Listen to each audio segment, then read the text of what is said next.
महाकालेश्वर तीनों लोकों में पूजनीय हैं। आकाशे तारकाम लिंगम पाताले हाटकेश्वरम मृत्युलोके महाकालम सर्वलिंगम नमोस्तुते। आकाश में तारक लिंग के रूप में, पाताल में हाटकेश्वर के रूप में और मृत्युलोक में महाकाल के रूप में स्थित भगवान शिव को प्रणाम। समस्त लिंग स्वरूपों में विद्यमान भगवान शिव को सादर नमस्कार। नाभिदेश उज्जैन का अटूट बंधन है महाकाल के साथ, जो महाकाल स्तोत्र में उल्लिखित है। उज्जयिन्याम महाकालम महाकालेश्वरम हरम महाकालम महायोगिनम नमामि पार्वती पतिं। तो चलिए मैं आपको कथा सुनाता हूँ इसी महान उज्जैन नगर की। उज्जैन, जिसे संस्कृत साहित्य में अवंतिका, विशाला, कुशस्थली, पद्मावती, कनकश्रृंगा, स्वर्णश्रृंगा, प्रतिकल्पा, कुमुदवती और अमरावती के नाम से पुकारा गया।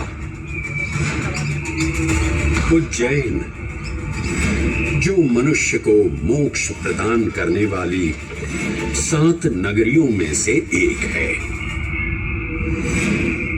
उज्जैन, जहां 84 महादेव का आशीर्वाद प्राप्त है।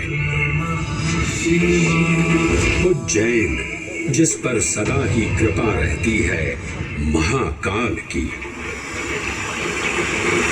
यहाँ सतत क्षिप्रा नदी की निर्मल धारा बहती है।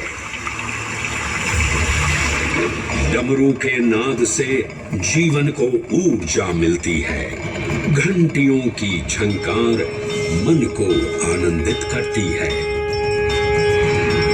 और यहाँ का आकाश शिव आशीष स्वरूप है। श्मशान ऊषर क्षेत्र पीठम तू मनमेव च पंचकत्र न लभ्यते महाकाल पुरद्दते।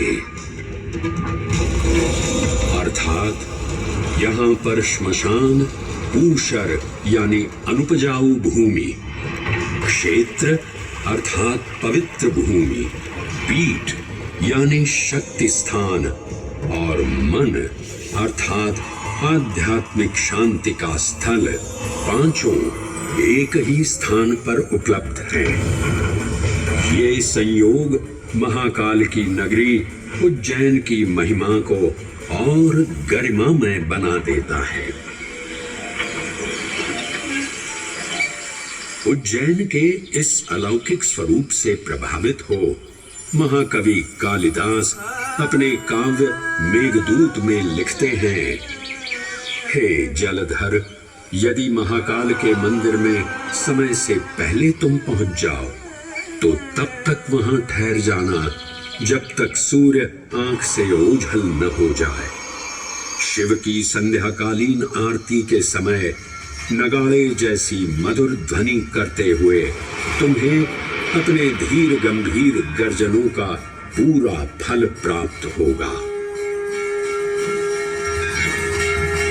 ये संध्या आरती, जिसे कालिदास ने सराहा है, अत्यंत महत्वपूर्ण है, क्योंकि ये वो प्रहर है जब सभी देवी देवता गंधर्व यहाँ उपस्थित होते हैं।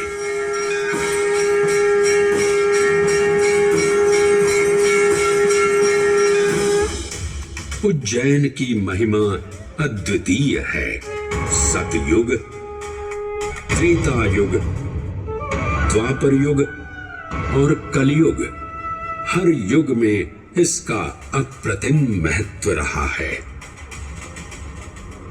इस काल यात्रा में सबसे पहले आपको सतयुग के उस कालखंड में ले चलता हूं जहां देव और दानव एकत्रित हैं